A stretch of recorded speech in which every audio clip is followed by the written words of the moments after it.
di Goa. Berarti kan kita tidak rasakan bagaimana ini geng motor di Kota Makassar.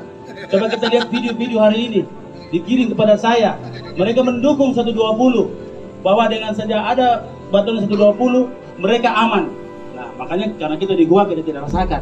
Ya. Semua orang di utara mengirim video kepada saya. Sudah ada lebih 20 video ke saya. Kalau perlu saya kasih lihat. Itu tandanya bahwa Batalion 120 pembinaannya tentunya dengan koordinasi dengan Polrestabes dan pemerintah kota itu memberi manfaat bagi masyarakat dengan merasakan keamanannya. Seandainya kita di daerah perang, kita rasakan bagaimana mencekamnya itu, dan kita rasakan perbedaannya setelah kita adakan pembinaan.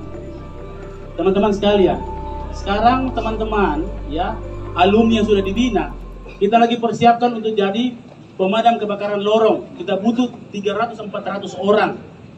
Kita siapkan untuk parkir di lorong wisata 1095 lorong wisata. Satu orang saja sudah 1000 orang bisa bekerja di situ. Inilah saluran-saluran kita. Nah, kemudian kita akan meminta CSR para perbankan untuk kita bisa mampu mengadakan misalnya alat las, alat cuci motor, cuci mobil.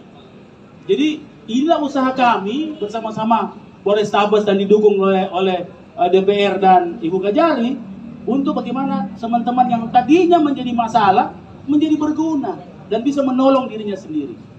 Jadi kalau dibilang mau dibubarkan apa tidak, ya kita menilai.